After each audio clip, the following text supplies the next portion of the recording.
হয়, ঢেকীয়াজুলি গাধাজুলিত এটা পথে যাতায়াতৰ নামত দুৰ্ভোগ ভোগাইছে ইয়াৰ পথচাৰীসকলক। আৰু যিটো পথ আচলতে ১৫ নং ৰাষ্ট্ৰীয় ঘাইপথৰ পৰা বেলচিৰি গড়মৰা পাণবাৰী সংযোগী অতি এটা গুৰুত্বপূৰ্ণ পথ। কিন্তু এই গাধাজুলিত এনেধৰণে পথটোৱে এটা বিধ্বস্ত ৰূপ লৈছে, কিন্তু আজি পৰ্যন্ত পথটো মেৰামতি নকৰাৰ ফলত ইয়াতে যাতায়াতৰ নামত দুৰ্ভোগ ভুগিবলগীয়া হৈছে। বছৰ বছৰ ধৰি আচলতে ইয়াত পুখুৰী সদৃশ গাঁতৰ বাবে যি পানী জমা হৈছে আৰু সেই পানীৰ ওপৰত তেওঁলোকে এতিয়া এনেধৰণে অহা যোৱা কৰিবলগীয়া হৈছে। মই বৰ্তমান উপস্থিত আছোঁ এই যি ১৫ নং ৰাষ্ট্ৰীয় ঘাইপথৰ পৰা যি বেলচেৰি ৰেল ষ্টেচন সংযোগী পাণবাৰী আৰু গড়মালৈ যোৱা পথৰ মুখতেই আছে ১৫ নং ৰাষ্ট্ৰীয় ঘাইপথৰ মুখতে পুখুৰী সদৃশ গাঁতৰ সৃষ্টি হৈছে। কৃত্ৰিম বানপানীৰ ফলত এনেধৰণে এতিয়া ইয়াত কৃত্ৰিম বানপানীৰ সমস্যাৰ সৃষ্টি কৰিছে। বছৰ বছৰ ধৰি আচলতে এনেধৰণে ইয়াত যি পুখুৰী সদৃশ গাঁতত যি পানীৰ সৃষ্টি হৈছে, জমা হৈছে, তাৰ ফলত ইয়াৰ স্থানীয় লোকসকলে আচলতে অহা যোৱা কৰাৰ নামত যাতায়াতৰ নামত বছৰ বছৰ ধৰি দুৰ্ভোগ ভুগি অহাৰ পিছতো কিন্তু বৰ্তমান পৰ্যন্ত ইয়াত কিন্তু এই পথটো মেৰামতি কৰাৰ ক্ষেত্ৰত আজি পৰ্যন্ত কোনো ধৰণৰ ব্যৱস্থা গ্ৰহণ নকৰাৰ অভিযোগ উত্থাপন হৈছে। আৰু এই পথেৰেই আচলতে কণ কণ ছাত্ৰ ছাত্ৰীসকল বা বিদ্যালয় মহাবিদ্যালয়ৰ ছাত্ৰ ছাত্ৰীসকলে তেওঁলোকে আচলতে স্কুল কলেজলৈ অহা যোৱা কৰে। ইয়াৰ পথচাৰীসকল নিজৰ গন্তব্য স্থানলৈ অহা যোৱা কৰে।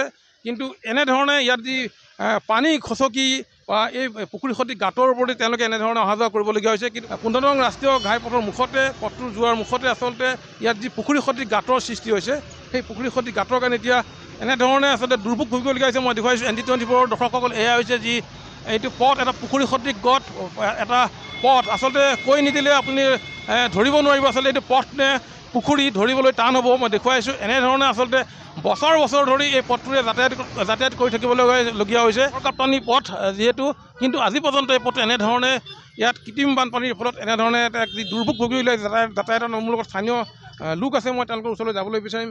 কিমান দিন ধৰি এই পথটো এনেধৰণৰ অৱস্থা হৈ আছে?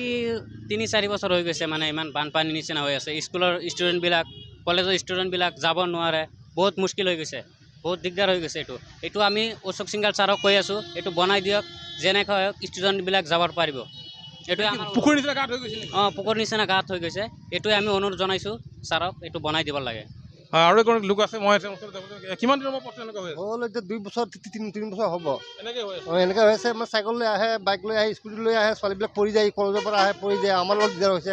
আপোনাৰ কওঁতে পাকা চাত যাওঁতে ব্ৰেক মাৰিব নোৱাৰে, গাড়ী পটককৈ আহি যায়। সেইদিন অলপ মানে বাচিলে, ছোৱালীজনী অলপ মানে বাচিলে, মৰিলেও আহি ছোৱালীজনী।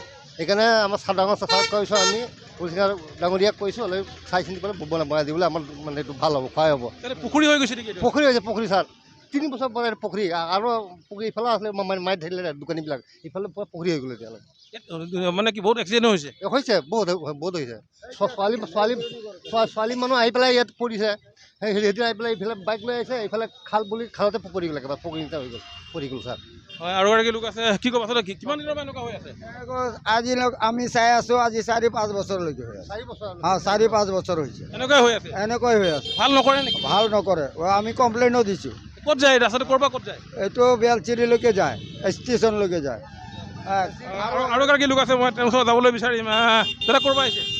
अच्छा, ये हम लोग का नेशनल हाई रोड का 15 जो है, यहाँ से कनेक्टिव है आपका हम लोग का पानबाड़ी और शिव मंदिर की तरफ जाने का जो कनेक्टिव है नेशनल रोड का, वो बहुत ही ख़राब कंडीशन है।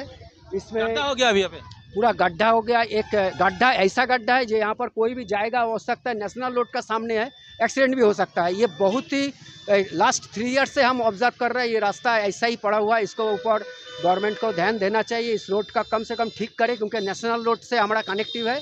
इसको बहुत ही सीरियसली, इसको इमीडिएटली करना चाहिए। হয়, আচলতে এনেধৰণে আচলতে ৰাইজসকলে তেওঁলোকে খুব প্ৰকাশ কৰিছে, কাৰণ যিহেতু তেওঁলোকে বাৰম্বাৰ অনুৰোধ কৰাৰ পিছতো আজি পৰ্যন্ত এই পথটো কিন্তু মেৰামতি কৰা নহ'ল। ইয়াত বিগত সময়ত ইয়াত বহুত ধৰণৰ দুৰ্ঘটনা সংঘটিত হৈছে। গতিকে তেওঁলোকে অনুৰোধ জনাইছে যে অনাগত সময়ত এই পথটো শীঘ্ৰে মেৰামতি কৰি পথটো যাতায়াত ব্যৱস্থা সুচল কৰিবলৈ স্থানীয় ৰাইজে স্থানীয় বিধায়কগৰাকীৰ লগতে চৰকাৰক আহ্বান জনাইছে।